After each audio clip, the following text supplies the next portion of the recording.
So here we are again today on Facebook Live because I still haven't fathomed out how to get the instant live on YouTube in the way that I used to.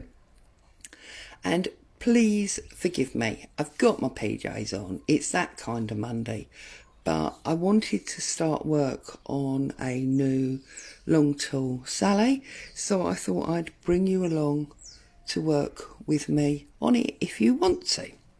So let's get started. Now, as last time, I've started, let's get rid of this little thing because that's blocking your view a little bit, isn't it? I've started with a standard American file folder in the way that I did last time. And all I did was I took the first flap and I folded it over to meet that pre-folded area. I've then flipped it over and I brought this side back again to meet that pre-done fold. So you've got this sort of mountains and valleys situation. Now I've made some notes on here for you. So this long tool Sally, doing it this way, ends up being 4 3/4 inches wide and 11.5 inches tall.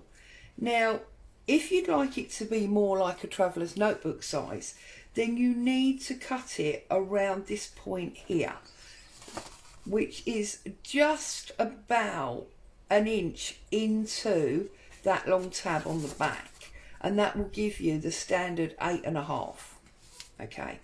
Now, for those of you in the UK, I know it can be a huge problem to get these American type file folders. The ones we have here are very different.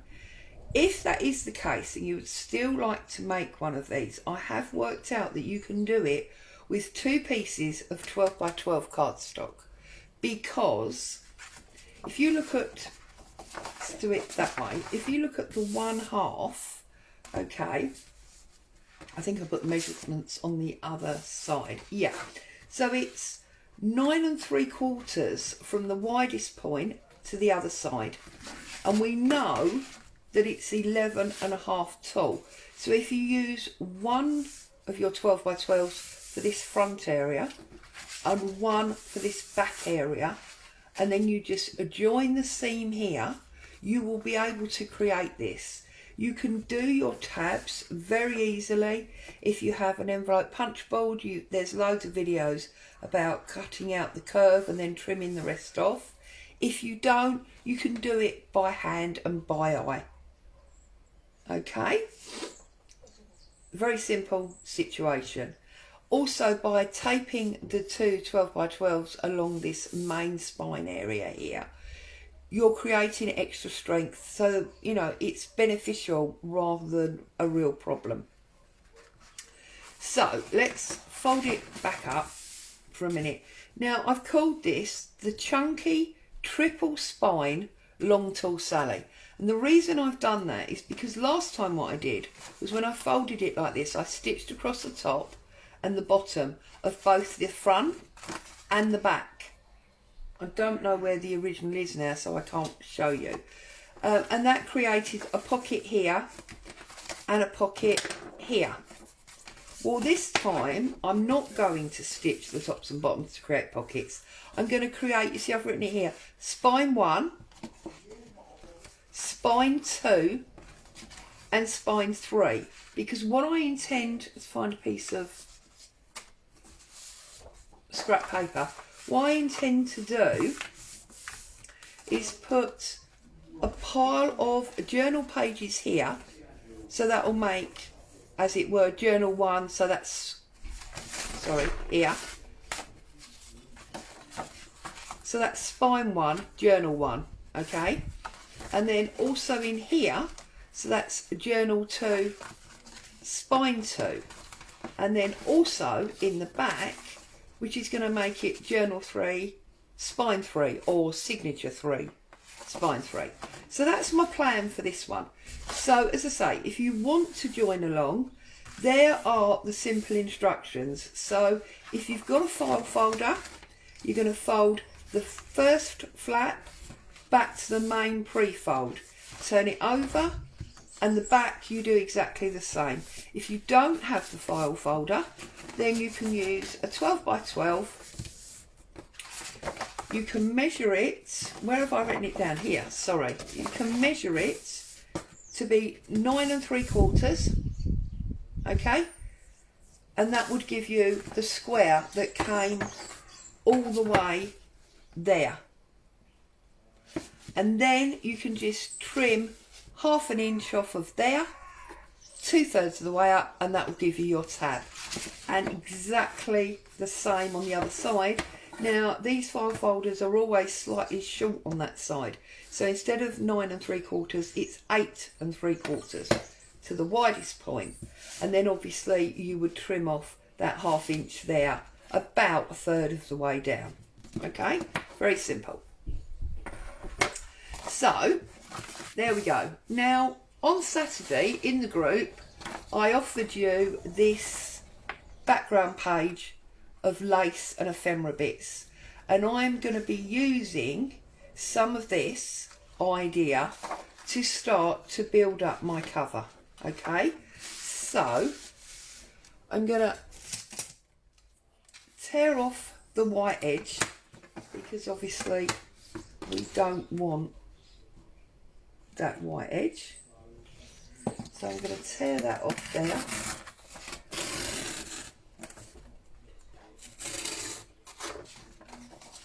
Okay, get rid of that piece. I'm then going to do it this way. I'm going to take the white edge off of this side also.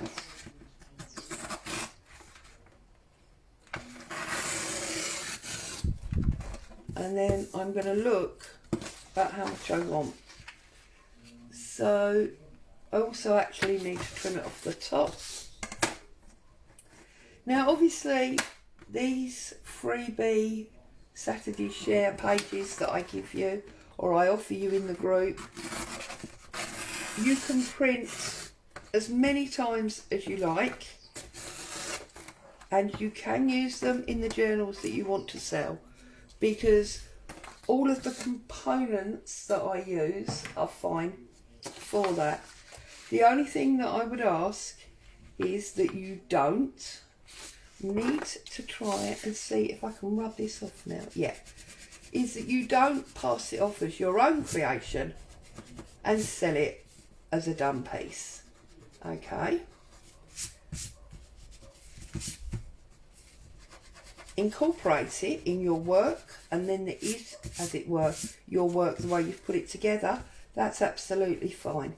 So I'm just rubbing off these notes that I made to share with you.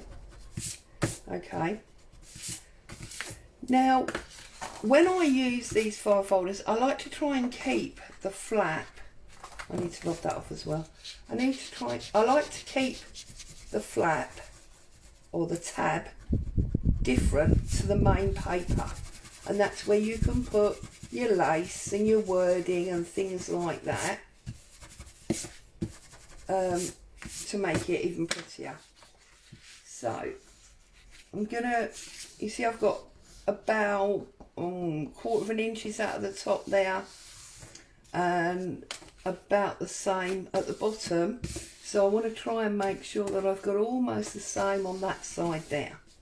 Okay, and then I'm going to take my tear roller and I'm going to try and make sure that I've got the same amount there, and I'm just going to put him off like that. So that is going to be the background of my front. We'll obviously build on top, but it's going to be the background. Now the only thing I'm thinking is I do actually want it that way round, because I want that piece of quilt and that little receipt at the top there. So let's find my ink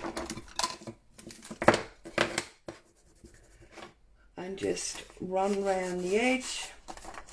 So I trust everybody's okay. Interesting times again here. We're back on lockdown towards the end of the week. So it'll be back to queuing at the supermarkets and all those kinds of delights. But it's something we have to do. So as always, I would say please stay safe. Look after your own. And probably more than ever, it's important to remind them you love them. Stay close, stay safe. It's important. So let's get some glue on this. I'm using my trusty Pritt stick as always, and I'm just obviously going to cover it all.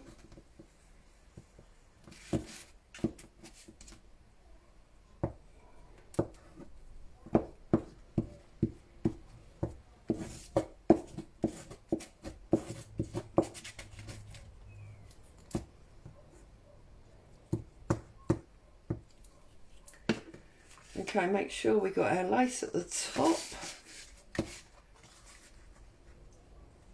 and that we are in the right position before we start applying too much pressure, because we don't want to be peeling it all off.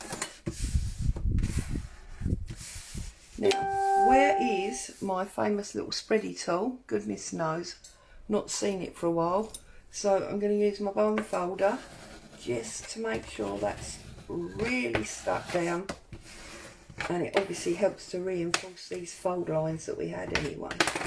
So that is the base of our front cover. Okay, I'm going to flip it over. Let's get the rubber on this again. And I just thought, you know, I loved the way, I said to you at the time when I filmed it, I loved the way the Long Tall Sally felt in my hand. Felt really substantial, and I loved the way that the pages all ran, as it were, the right way round. So I knew I was going to want to do another one. Just checking that I've got my ruler basically where I want it before I make this tear. I knew that I was definitely want to make another one, and so when I was thinking about it and trying to be sure that obviously it was going to be different to the last one, because I try not to make the same thing exactly twice, I thought it would be really novel that each signature basically had, you know, its own spine, rather than sewing the three signatures into the one spine area. And also it meant it would sort of be backwards and forwards flapping, you know, flip flap. We like a flip flap in a journal.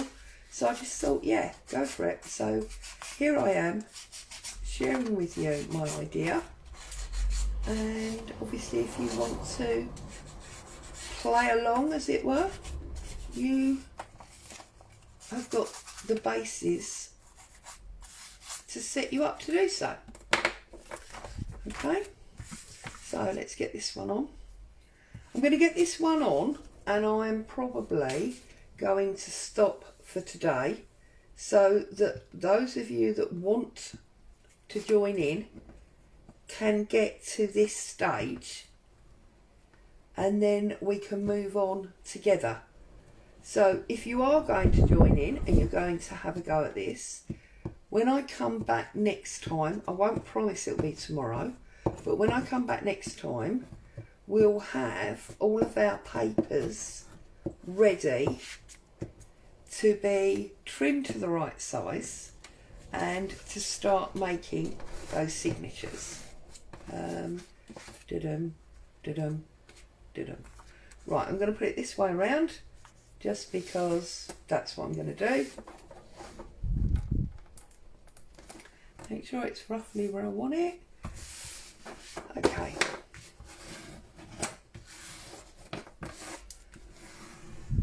So obviously, if you want to do it exactly, you haven't yet downloaded this freebie share sheet, then obviously go into the files, get that printed off many times as you want, and you can do your back and your front, or obviously use it for something else.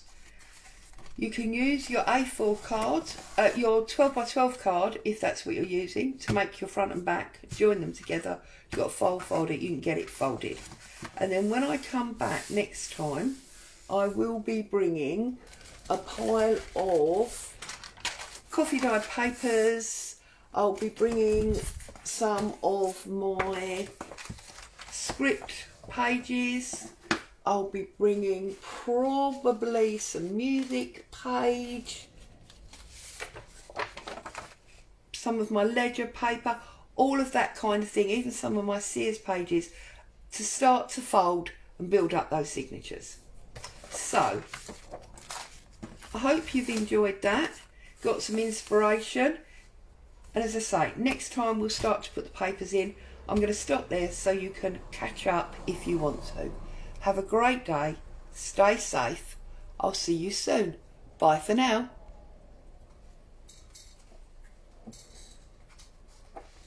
That's the difference, you see, with this Facebook Live, the button's in a different place. Bye.